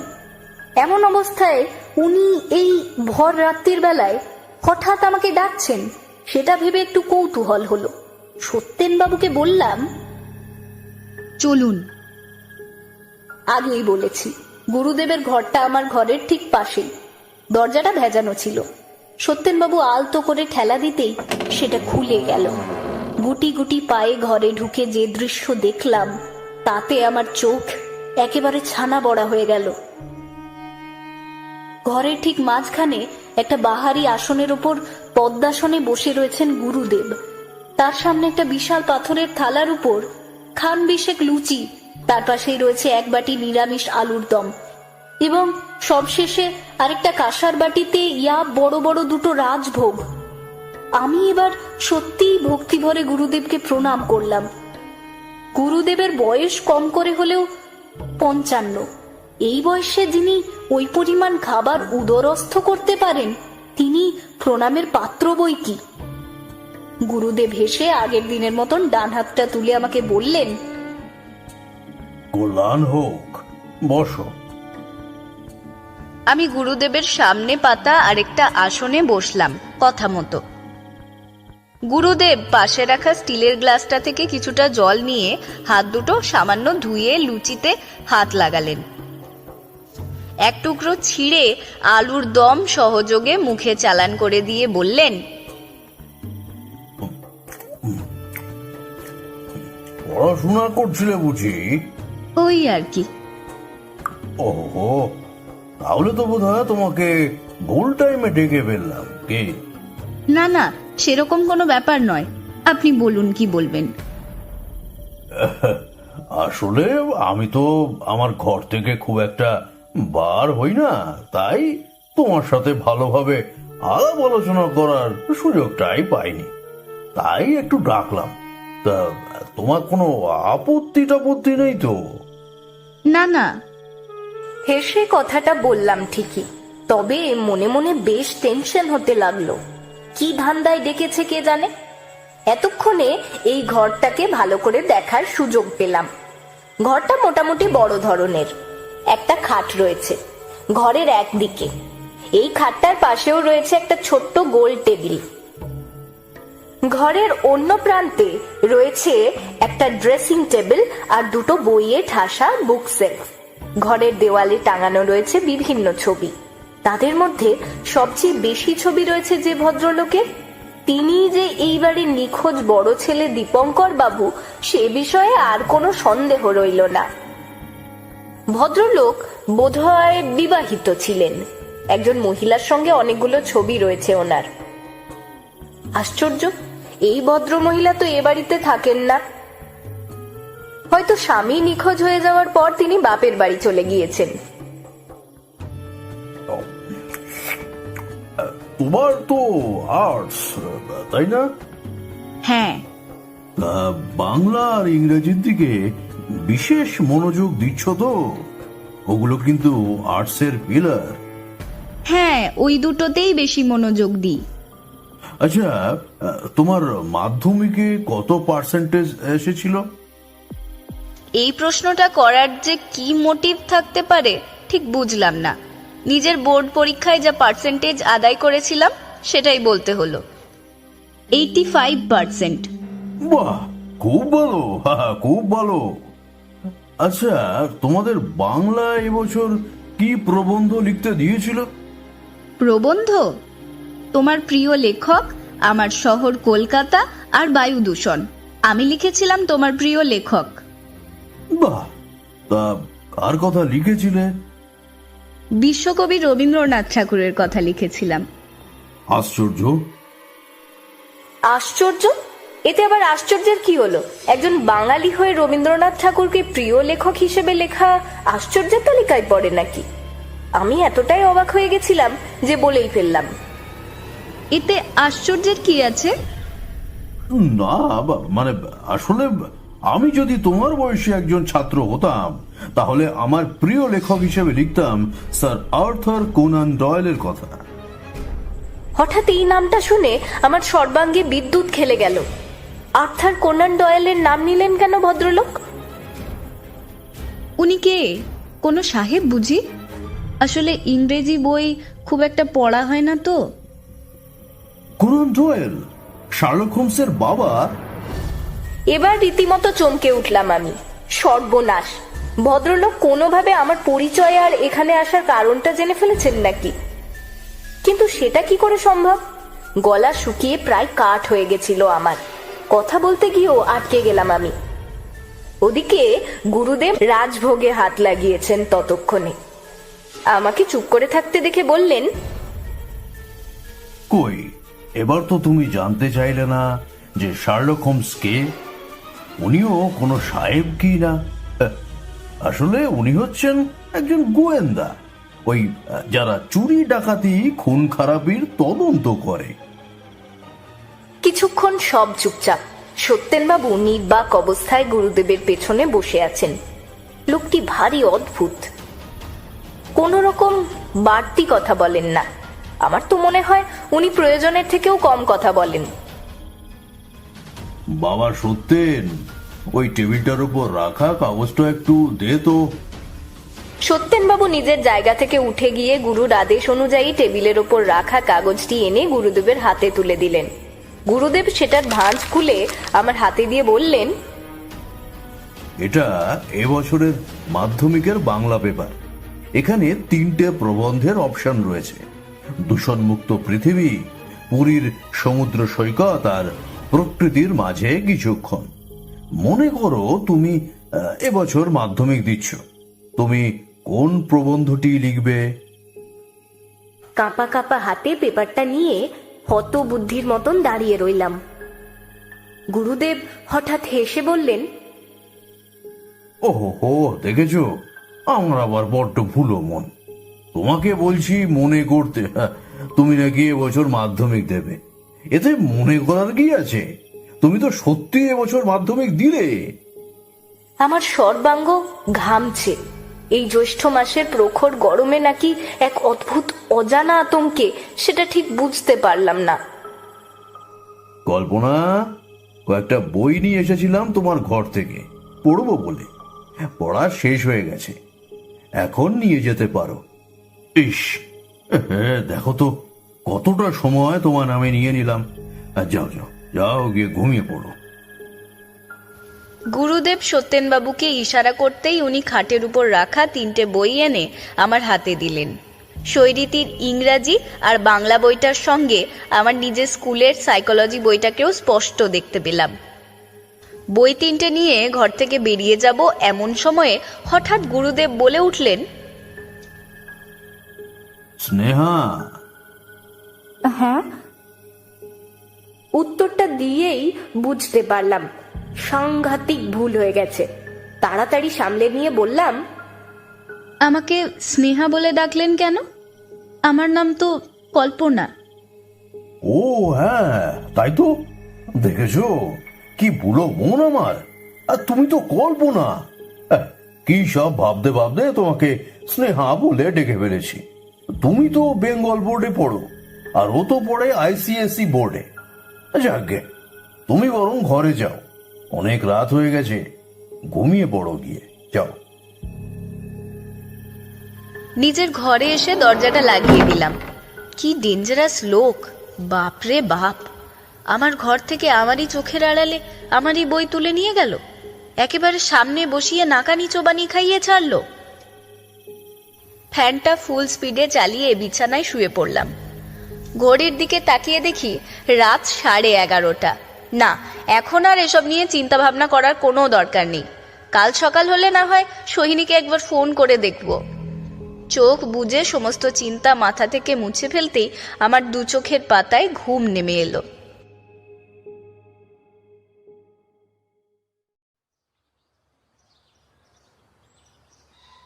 পরের দিন যথারীতি সকাল সকাল ঘুম ভেঙে গেল। স্নান সেরে বাড়ি থেকে আনা একটা নতুন কুর্তি আর লেগিংস পরে নিয়ে নিচে এলাম। নিচের বৈঠকখানায় সব ব্যবস্থা করা হয়েছে। গুরুদেবী শেষ কাজটা করবেন। আমার কাল রাত্রের ঘটনার পর থেকে আর ওনার সামনে যেতেই ইচ্ছে করছে না। আত্মীয় স্বজন যারা এসেছেন তারা নিতান্তই হাতে গোনা কয়েকজন।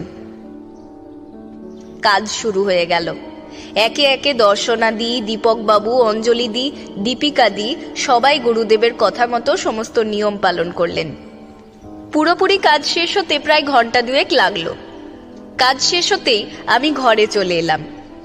সত্যি বলতে কি, নিচে কান্নাকাটির মধ্যে থাকতে আমার বড় অস্বস্তি হচ্ছিল। আমি আমার ঘরের জানালাটার দিকে এগিয়ে গেলাম।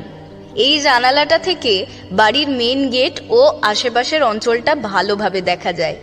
এখানে দাঁড়িয়ে বাগানের ফুলগুলো দেখতে ভারী সুন্দর লাগছে। কতক্ষণ ধরে এভাবে জানালার সামনে দাঁড়িয়েছিলাম ঠিক খেয়াল নেই। হঠাৎ দেখলাম একটা লোক বাড়ির মেন গেটটা খুলে বাইরে বেরোচ্ছে। পরনে তার সাদা পাজামা পাঞ্জাবি। মাঝে মাঝে সন্দেহজনকভাবে এদিক ওদিক দেখছে। ভাবটা যেন কেউ তাকে দেখতে পেল কিনা সেটাই সে বুঝতে চাইছে। একটু ভালো করে গেটটার দিকে চোখ রাখতেই লোকটাকে চিনতে পারলাম, সত্যেন বাবু। এই সময়ে কোথায় যাচ্ছেন ভদ্রলোক? গতকাল গুরুদেবের ওই আচরণের পর থেকে আমার এই দুজনকেই বেশি সন্দেহ হচ্ছে। হঠাৎ করে মনে হলো লোকটাকে ফলো করব। আমি অনেক গোয়েন্দা গল্পে পড়েছি, গোয়েন্দা বা তাদের অ্যাসিস্ট্যান্টরা সন্দেহজনক লোকজনদের ফলো করে অনেক ক্লু খুঁজে পায়। যেমন ভাবনা তেমন কাজ। কুর্তি লেগিংস ছেড়ে আমার প্রিয় জিন্স শার্টটা চাপিয়ে নিলাম, যাতে সত্যেনবাবু আমাকে কোনোভাবে চিনতে না পারেন। সেই জন্য চোখে সানগ্লাস আর মাথায় কালো ক্যাপটা পরে নিলাম। বাড়ির সকলে এই মুহূর্তে বিভিন্ন কাজে ব্যস্ত। সবার চোখের আড়ালে বেরিয়ে যাওয়াটা এমন কিছু কঠিন কাজ ছিল না। বাগানে এসে দেখলাম সত্যেনবাবু আরো একবার এদিক ওদিকটা দেখে নিয়ে বেরিয়ে গেলেন। আমিও পিছন পিছন। হে ভগবান, দেখো বলে বেরিয়ে পড়লাম। দেবালয় থেকে বেরিয়ে সোজা দক্ষিণ পাড়ার মোড়ের উদ্দেশ্যে হাঁটতে লাগলেন সত্যেনবাবু। বেশ কিছুটা দূরত্ব বজায় রেখে আমিও ভদ্রলোকের পিছু নিলাম। নর্মালভাবে হাঁটাচলা করলেও আমার বুকের ভেতরটা ঢিপ ঢিপ করতে লাগলো ক্রমশ। দক্ষিণ পাড়ার মোড়ে 3-4টে টোটো পরপর দাঁড়িয়েছিল। সত্যেনবাবু তারই একটাতে উঠে বসে চালককে নির্দেশ দিলেন। এই রে, উনি টোটোয় করে কোথায় যাবেন এবার? টোটোটা স্টার্ট নিতেই আমি দৌড়ে পেছনের একটা টোটোতে উঠে বসে ঊর্ধ্বশ্বাসে চালককে বললাম, তাড়াতাড়ি কাকু, ওই টোটোটাকে ফলো করো। মানে? ময়লা শার্ট প্যান্ট পরা কালো ড্রাইভার আমার কথা শুনে অবাক হয়ে বললেন, আরে মানে টানে পরে হবে, তাড়াতাড়ি ওই টোটোটাকে ফলো করো। কি হলো? আরে গাড়িটা বেরিয়ে যাবে তো। ইয়ার কি হচ্ছে নাকি? হ্যাঁ, মতলবটা কি তোমার? নামো নামো বলছি। মুখের অবাক ভাবটা নিয়েই নেমে পড়লাম। যা বাবা, এ তো উল্টো কেস হয়ে গেল। ইংরেজি গোয়েন্দা সিনেমাগুলোয় দেখেছি যে গোয়েন্দারা একবার কোনো গাড়িতে উঠে কাউকে ফলো করতে বললে সেই গাড়ির ড্রাইভার চুপচাপ আদেশ পালন করে খালি। আর এখানে না, এই কলকাতা শহরে ওইভাবে কাউকে ফলো করা সম্ভবই নয়। বেজার মুখে রাস্তার পাশে দাঁড়িয়ে রইলাম। ইস, এত ভালো একটা চান্স মিস হওয়ায় মনে মনে বেশ আক্ষেপ হলো। কিছুক্ষণের মধ্যে একটা খালি অটো এসে পড়লো। অটো চালক হাঁক ডাক করে যাত্রী তোলার চেষ্টা করছে। মধ্যমগ্রাম চৌমাথা পর্যন্ত যাবে অটোটা। হঠাৎ মনে হলো এই অটোটায় উঠে পড়লে সত্যেনবাবুকে হয়তো ধরে ফেলতে পারবো আমি। উনি টোটো নিয়ে এগিয়েছেন। এইটুকু সময়ের মধ্যে বেশি দূর যেতে পারেননি নিশ্চয়ই। পরিকল্পনা মতো অটোয় উঠে বসলাম। ইতিমধ্যে 3 জন যাত্রী হয়ে যাওয়ায় অটো ছেড়ে দিল। আমার আন্দাজে একটুও ভুল হয়নি। রথতলার কাছাকাছি আসতেই সত্যেনবাবুর টোটোটা চোখে পড়ে গেল। টোটোটা আমাদের থেকে বেশ কিছুটা এগিয়ে আছে। কড়া দৃষ্টিতে সেদিকে নজর রাখতে লাগলাম আমি। ভদ্রলোক কোথায় নামছেন সেটা খেয়াল রাখতে হবে। কিছু দূর এসে শিশির কুঞ্জ স্টপেজের স্টার মলের সামনে টোটোটা থামলো। সত্যেনবাবুও দেখলাম নেমে মলের দিকে এগিয়ে গেলেন। সুযোগ বুঝে আমাদের অটো চালককে বললাম, কাকু, স্টার মলের সামনে দাঁড়িয়েও নামবো। অটো থেকে নেমে ভাড়া চুকিয়ে মলে ঢোকার সময় একবার এদিক ওদিকটা ভালো করে দেখে নিলাম আমি। সত্যেনবাবুর টোটোটা পাশেই দাঁড়িয়ে আছে। ভদ্রলোক বোধহয় একেবারে যাওয়া আসার জন্য একে ভাড়া করে রেখেছেন। মলে ঢুকে দেখলাম বেশ ভিড়। এক গাদা অল্প বয়সী ছেলে মেয়েদের ভিড়ে সত্যেনবাবুকে খুঁজে পেতে একটু সময় লাগলো বটে। ভদ্রলোক একটা এসকেলেটারে উঠতেই আমিও দৌড়ে গিয়ে ওই এসকেলেটারেই উঠে পড়লাম। ভদ্রলোক আমাকে সেভাবে খেয়ালই করলেন না। আমরা সোজা চলে এলাম 4 তলায়, অর্থাৎ 3rd ফ্লোরে। ভদ্রলোক চলে গেলেন ফুড কোর্টের দিকে। আমি ভিড়ের মধ্যে কিছুক্ষণ মিশে গিয়ে ওনার উপর নজর রাখলাম। তারপর আমিও এগিয়ে গেলাম ফুড কোর্টের দিকে। আজ ছুটির দিন নয়, তাই ফুড কোর্টেও খুব একটা ভিড় নেই। সত্যেনবাবুকে খুঁজে দিতে সময় লাগলো না। একেবারে ভেতরের দিকে জানালার ধারে একটা টেবিলে বসেছেন ভদ্রলোক। আমি একটু পেছনের দিকে একটা টেবিলে বসলাম, যেখান থেকে ওনার টেবিলটা স্পষ্ট দেখা যায়। বেশ কিছুক্ষণ এইভাবে কেটে গেল।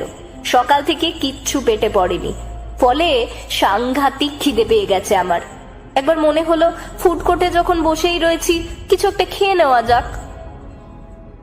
এমন সময়ে হঠাৎ লক্ষ্য করলাম একজন মাঝ বয়সী শার্ট প্যান্ট পরা ভদ্রলোক সত্যেনবাবুর টেবিলে এসে বসলেন। তারপর দুজনের মধ্যে কি যেন একটু কথাবার্তা হলো। দুজনের ভাব দেখেই মনে হলো যেন তারা পূর্ব পরিচিত। এরই মধ্যে সত্যেনবাবু কিছু একটা খাবারের অর্ডার দিলেন। অতএব ওনাদের সময় লাগবে। আমিও চটজলদি 1 প্লেট মোমোর অর্ডার দিয়ে দিলাম। বলা যায় না এইভাবে বসে থাকলে যদি কেউ সন্দেহ করে। খাবার আসতে বেশি দেরি হলো না। আমার টেবিলে মোমো পৌঁছে যাওয়ার পরপরই সত্যেনবাবুদের টেবিলেও খাবার চলে এলো। খেতে খেতেও বেশ কিছুক্ষণ কথা চলল দুজনের মধ্যে। খাওয়া শেষ যখন ওনারা উঠলেন, তখন ঘড়িতে 12:30। আমিও খাওয়া শেষ করে ওনাদের পিছু নিলাম। মলের বাইরে এসে আমার আন্দাজ মতোই সত্যেনবাবু সেই দাঁড় করিয়ে রাখা টোটোটায় উঠলেন। আমি রাস্তাটা ক্রস করে অন্য একটা টোটো ধরলাম। চালককে বললাম, ডাক বাংলোর দিকে যাব। কথাটা বলার একটা বিশেষ কারণ আছে, কেন জানি না আমার মনে হচ্ছে এই মুহূর্তে সত্যেনবাবুর চেয়ে ওই ব্যক্তিটিকে ফলো করা অনেক বেশি দরকার।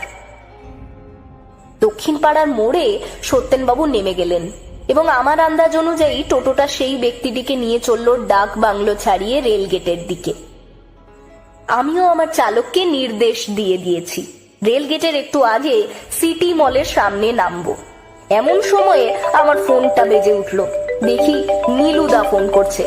ফোনটা রিসিভ করে বললাম, তুই একটু পরে ফোন করতে পারবি?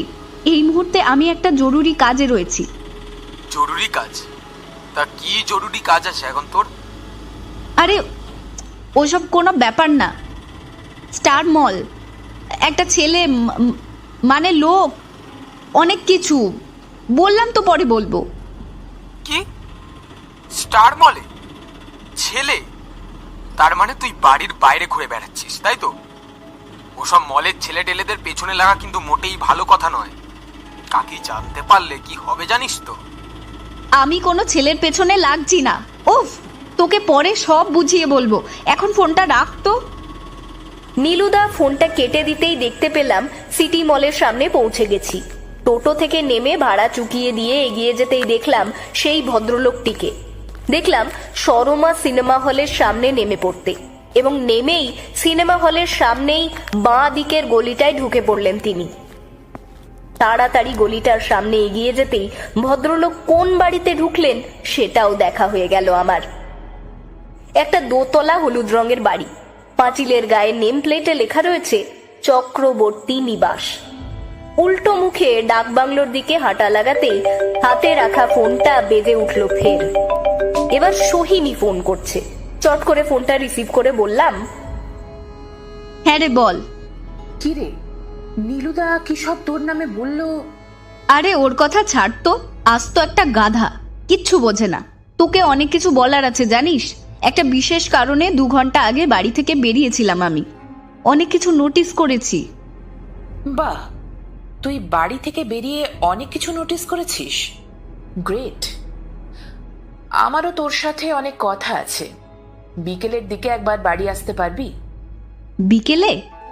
হ্যাঁ, ওই ধর 6:30 নাগাদ। কিন্তু এ বাড়িতে কি বলে বেরোবো? সিম্পল, বলবি টিউশনে যাচ্ছিস রথতলায়, ব্যাস। ওকে, ডান। দেবালয়ে যখন ফিরলাম ঘড়িতে তখন 1:45। অতিথিরা সকলে খেতে বসেছে। বাড়ির সদস্যরা সেদিকেই ব্যস্ত। যেরকম নিঃশব্দে বেরিয়ে গেছিলাম সেরকম ভাবেই আমি ঢুকে পড়লাম। কেউ টেরটিও পেল না। দুপুরে খাওয়ার টেবিলে জানিয়ে দিলাম আজ সন্ধে 6টা নাগাদ আমার ইংরেজি টিউশনে যেতে হবে। গুরুদেব এই সময়টাই উপস্থিত ছিলেন না, অর্থাৎ কেউ সন্দেহও করল না। ঠিক সন্ধে 6টায় বেরিয়ে 6:30টার মধ্যেই নিউ ব্যারাকপুরে আমাদের বাড়িতে পৌঁছে গেলাম। বাড়িতে দেখলাম সোহিনী একাই রয়েছে। ও বলল মা নাকি বাজারে গেছে। কাঁধ থেকে ব্যাগটা নামিয়ে রেখে বললাম, এবার বল, তুই কি বলার জন্য আমাকে ডাকলি? না, আগে তুই তোর অবজারভেশনগুলো আমাকে বল। অগত্যা কাল রাত থেকে আজ দুপুর পর্যন্ত যা যা ঘটেছে সব বিস্তারিতভাবে বললাম সোহিনীকে। এমনকি আমি যে ওই সাংঘাতিক গুরুদেব আর ওনার চেলাটিকেই সন্দেহ করছি সেটাও ওকে জানালাম। সোহিনী কিছুক্ষণ ভেবে নিয়ে বলল, আমি কাল দীপিকাদির সাথে দেখা করে বেশ খানিকক্ষণ কথা বলেছিলাম।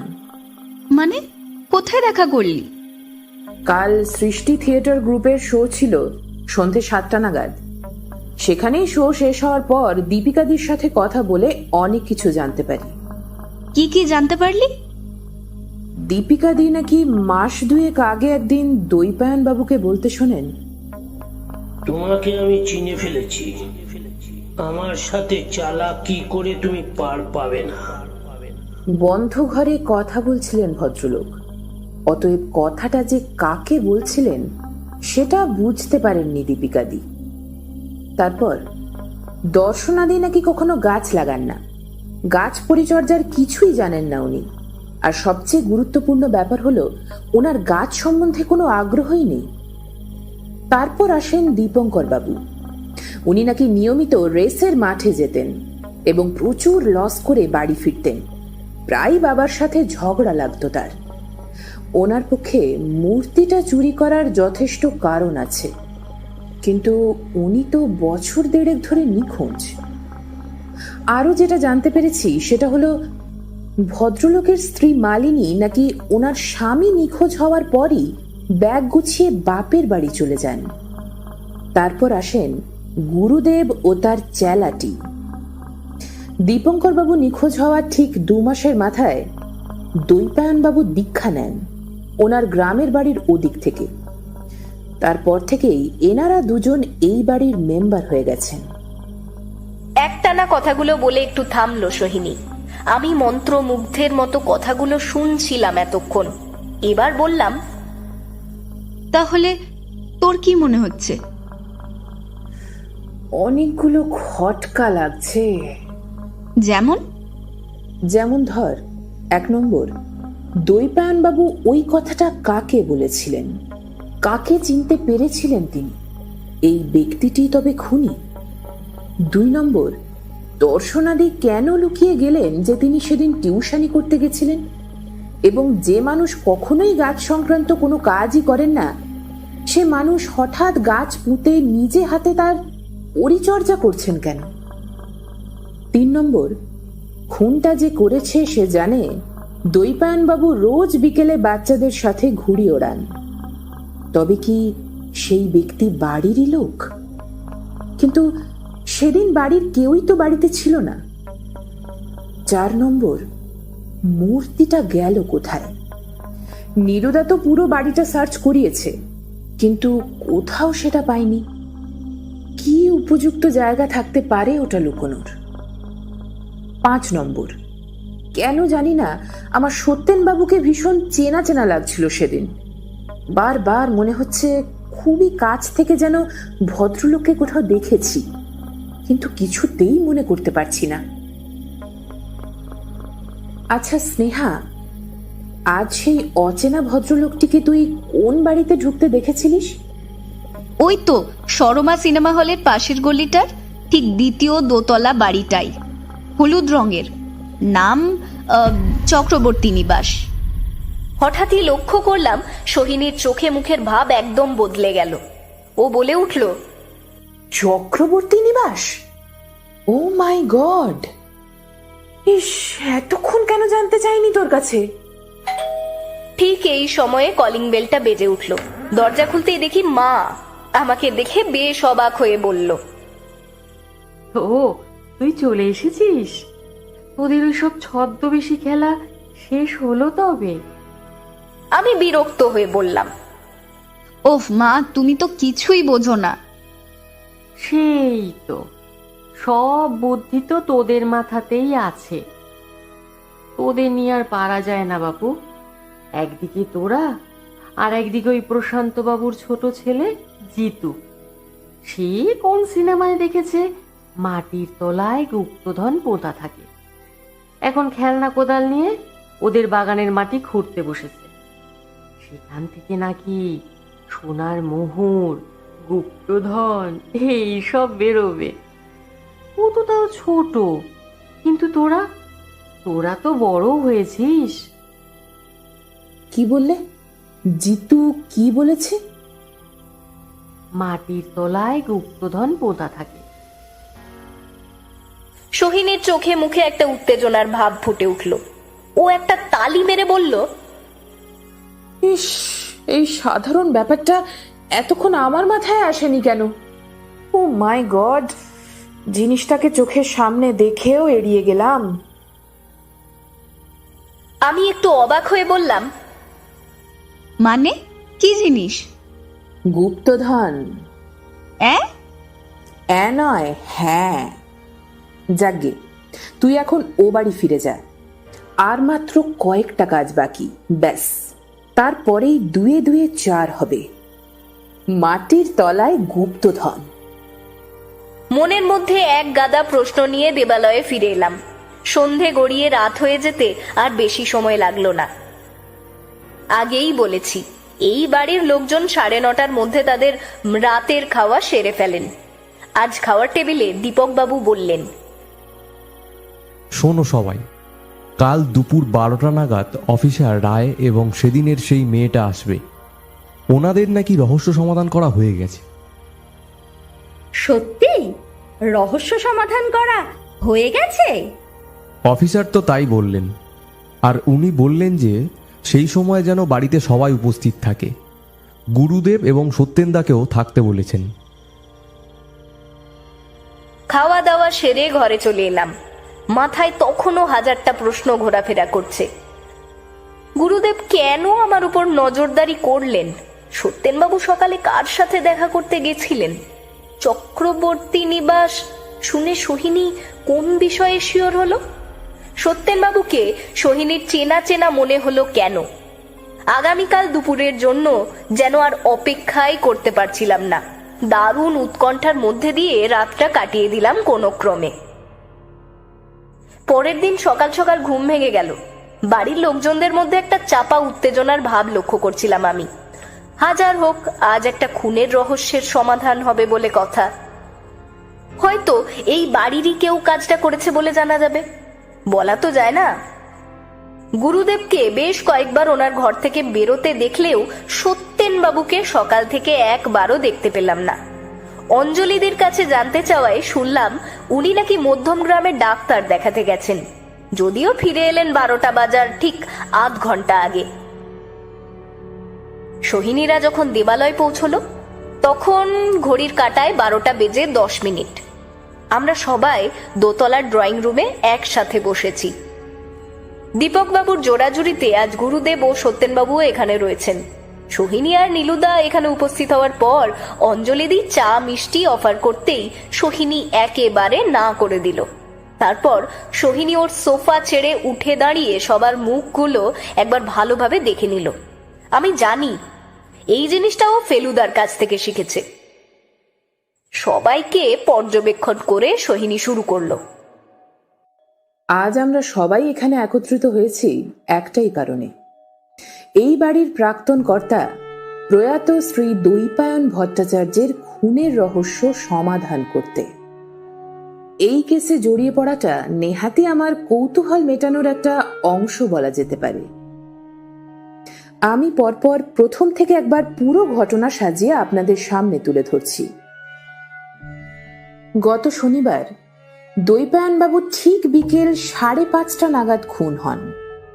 সেদিন ওই সময় বাড়িতে লোক বলতে মালি, সুমন আর দুটো রান্নার লোক ছাড়া আর কেউ ছিল না।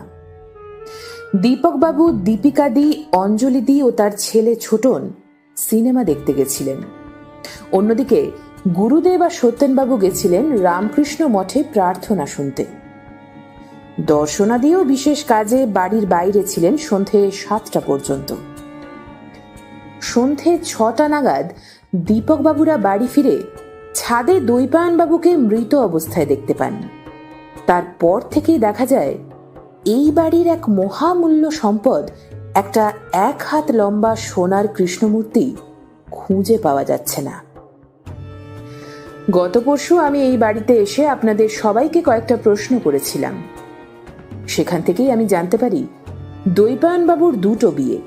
প্রথম পক্ষের সন্তান হলেন দর্শনাদি এবং এ বাড়ির নিখোঁজ বড় ছেলে দীপঙ্কর বাবু। এই স্ত্রী মারা যাওয়ার পর দুটো ছেলে মেয়ের যত্নের কথা ভেবে উনি আবার বিয়ে করেন।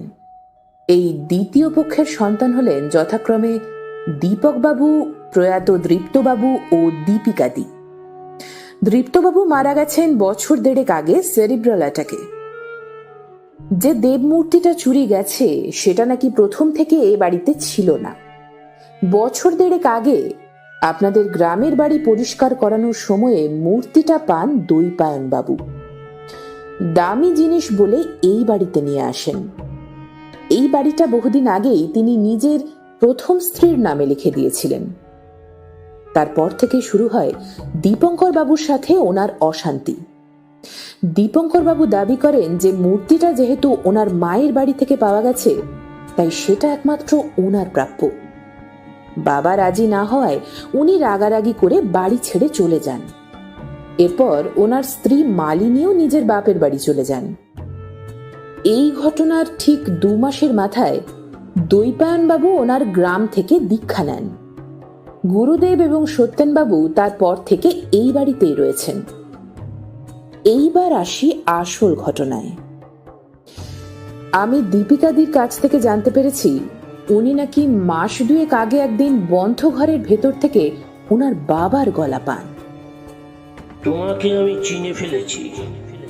আমার সাথে চালাকি করে তুমি পার পাবে না। এই কথাটা শুনে আমার বেশ খটকা লাগে। ভদ্রলোক কথাটা কাকে বলেছিলেন, কাকে চিনতে পেরেছিলেন তিনি? আমি ধরে নিলাম কথাটা যাকে বলা হয়েছিল তিনি আসল খুনি। কিন্তু তিনি কে? বাড়ির কেউ কি? অথচ বাড়ির কেউ তো ভদ্রলোকের অচেনা নয়।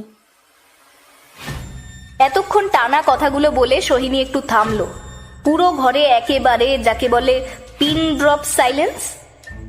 সবাই এই মুহূর্তে সোহিনীর দিকেই তাকিয়ে রয়েছে। এক ঢোক জল খেয়ে ও আবার শুরু করলো। এবার সোজা সত্যেনবাবুর দিকে একটা প্রশ্ন করে বসলো। সত্যেনবাবু, আপনি কি কোথাও বেরিয়েছিলেন? সত্যেনবাবু প্রশ্নটা শুনে একটু যেন অপ্রস্তুত বোধ করলেন।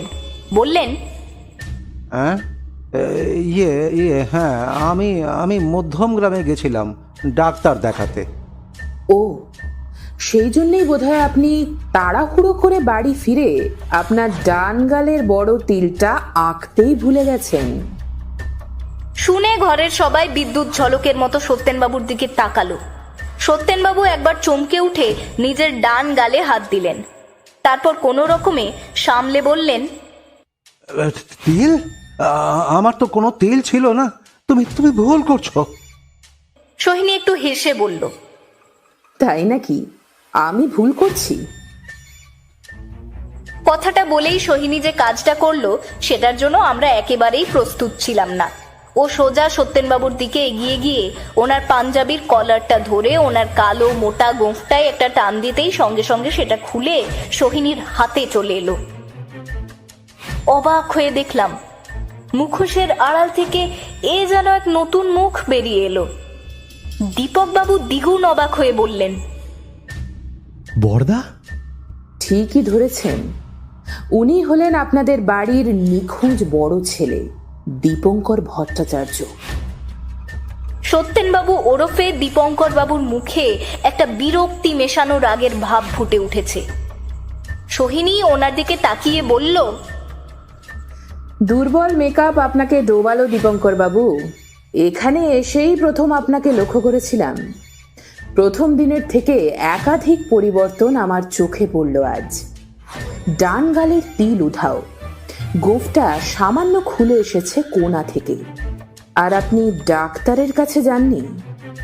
আপনি যে কোথায় গেছিলেন সেটা আমি খুব ভালো করে জানি।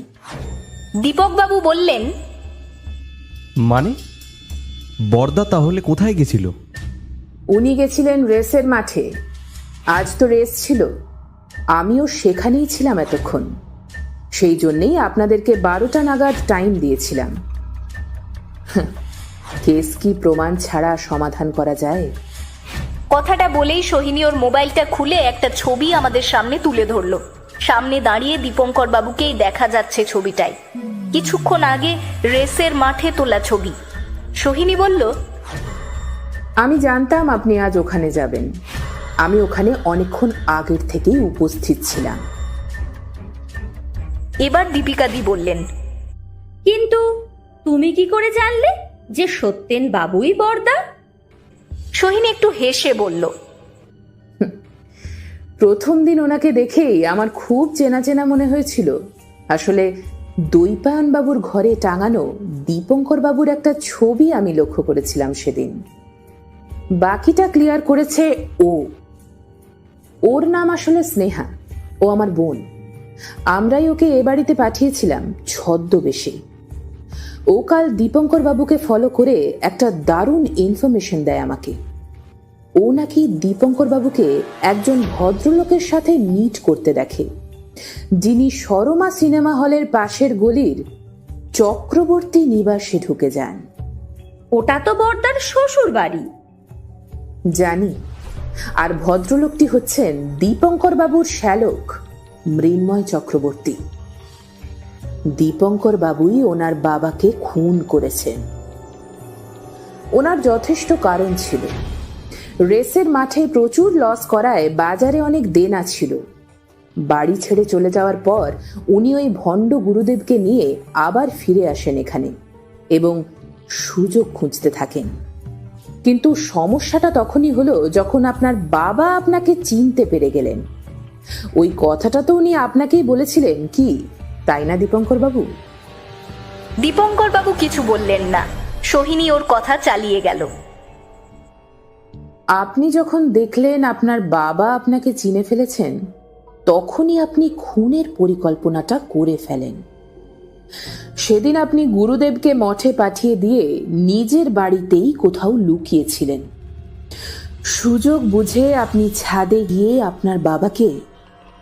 ছি ছি দীপঙ্কর বাবু, নিজের বাবার সরল বিশ্বাস নিয়ে এইভাবে খেললেন আপনি। আপনি তো মূর্তিটা মৃন্ময় বাবুকে দিয়ে অন্যত্র পাচার করিয়ে দেওয়ার কথা ভেবেছিলেন। মৃন্ময় বাবু নিজে পুলিশের কাছে সে কথা স্বীকার করেছেন। দীপঙ্কর বাবুর মাথা হেঁট হয়ে গেছে। দীপক বাবু মাথায় হাত দিয়ে কাঁপা কাঁপা গলায় বললেন, ছি বর্দা, তুই এতটা নিচে নামতে পারলি? মূর্তিটার জন্য তুই বাবাকে... ছি। সোহিনী মাঝপথে ওনাকে থামিয়ে দিয়ে বললেন, দাঁড়ান দাঁড়ান, শুধু একা ওনাকে দোষ দিচ্ছেন কেন? এই প্ল্যানটা সফল করতে ওনাকে যে আরেকজন সাহায্য করেছিলেন। মানে আরো একজন? কে? বলছি, তবে তার আগে দর্শনাদি, আপনি বলুন তো, আপনি কেন সেদিন আমাদের কাছে লুকিয়ে গেলেন যে আপনি গত শনিবার বিকেলবেলা দুটো বাড়ি পরে অর্ধেন্দু মল্লিকের ছেলে নয়নাভকে পড়াতে গেছিলেন? এতক্ষণে দর্শনাদিকে ভালো করে দেখার মতন সুযোগ পেলাম। ওনাকে দেখে মনে হলো বেশ ঘাবড়ে গেছেন। ঢোক গিলে বললেন, আমি আসলে ভুলে গেছিলাম। মিথ্যে কথা। আসলে আপনি চাননি যে বিষয়টা আমরা জানতে পেরে যাই। আপনিও যে এই ব্যাপারে জড়িত ছিলেন দর্শনাদি। আপনিও ওই মূর্তিটাকে নিজের সম্পত্তি বলেই মনে করতেন। দীপঙ্কর বাবুর পরিচয়টা আপনি জানতেন এবং ওনার সঙ্গে হাত মিলিয়ে আপনিও কাজগুলো করেছিলেন। আপনি জানতেন দৈপায়ন বাবু রোজ বিকেল 4:30 নাগাদ নয়নদের সাথে ঘুড়ি ওড়ান। সেই কারণেই আপনি সেদিন ওই সময়ে নয়নকে পড়াতে গেছিলেন, যাতে ও কিচ্ছু টের না পায়। আমি অবশ্য জানতাম না যে নয়নকে আপনি পড়াতেন। কাল অর্ধেন্দুবাবুকে ফোন করে জানতে চাওয়ায় উনি বললেন, আপনিও যে অপরাধী মিসেস দর্শনা চ্যাটার্জি। পুরো ড্রয়িং রুমের প্রত্যেকটা সদস্য এই মুহূর্তে কথা বলার মতো অবস্থাতেই নেই। অনেক কষ্টে দীপক বাবু বললেন, সবই তো বুঝলাম, কিন্তু তাহলে মূর্তিটা? সোহিনী এবার একটু জোরে হাসলো, তারপর বলল, এই একটা প্রশ্ন আমাকে অনেক ভাবিয়েছে জানেন। গতকাল একটা মজার ব্যাপার হয়েছে। আমাদের পাড়ার বাচ্চা ছেলে জিতু সিনেমায় দেখেছে মাটির তলায় গুপ্তধন পোঁতা থাকে, তাই সে মাটি খুঁড়তে বসেছিল। এই ছোট্ট কাণ্ডটাই রহস্যটা সমাধান করে দিল। মানে? পরশু যখন আমি আপনাদের বাগানের ফুলগুলো দেখে ছবি তুলতে যাচ্ছিলাম, হঠাৎ দর্শনাদি বললেন ওই দিকে নাকি উনি কয়েকটা চারা গাছ পুঁতে নিজে হাতে পরিচর্যা করছেন, তাই ওদিকটায় যাওয়া যাবে না। পরে জানতে পারি উনি নাকি কোনোদিন গাছ পোঁতেন না, গাছ সম্বন্ধে কোনো আগ্রহই ওনার নেই। এইটাই আমার খটকা লেগেছিল। তারপর জিতুর ওই একটা কথাতেই আমার কাছে পুরো ব্যাপারটাই পরিষ্কার হয়ে গেল। কোন ব্যাপারটা? আসুন আমার সঙ্গে। কথাটা বলে সোহিনী সোজা সিঁড়ি দিয়ে নিচে নেমে গেল। পিছন পিছন আমরা সবাই একটা সাংঘাতিক কৌতূহল অনুভব করছি। একেবারে বাগানে চলে এলাম আমরা। সোহিনী এবার চলে গেল দর্শনাদির চারা গাছগুলোর দিকে। সুমনদাকে ডেকে কোদাল দিয়ে সেখানকার মাটি কিছুটা খুঁড়তেই যে জিনিসটা বেরিয়ে এলো সেটা দেখে সবার মুখ হাঁ হয়ে গেল। রোদে যেন আরো ঝলমল করে উঠল। প্রায় 1 হাত লম্বা, মাথায় অষ্টধাতুর মুকুট পরা, খাঁটি সোনার তৈরি দেবালয় থেকে হঠাৎ উধাও হয়ে যাওয়া সেই মহামূল্য দেব মূর্তি।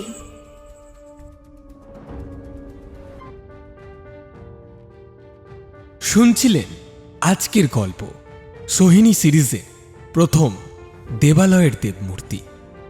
গল্পকার তীর্ণা চৌধুরী, গল্প পাঠে অনুশ্রী, সোহিনী রিয়া, দৈপায়নবাবু সুমিত দাশগুপ্ত, অর্ধেন্দু মল্লিক রাহুল, নয়ন অয়ন, সুমন সুমিত, স্বামী সুধানন্দ পার্থ, অঞ্জলি মধুরিমা, দর্শনা শিল্পা, দীপক সিদ্ধার্থ, দীপিকা সুতপা, সত্যেন শঙ্কর, চাওয়ালা এবং অটোওয়ালা দীপঙ্কর, স্নেহার মা রাজশ্রী, নীলুদা এবং গল্পের সূত্রধার আমি সায়ন।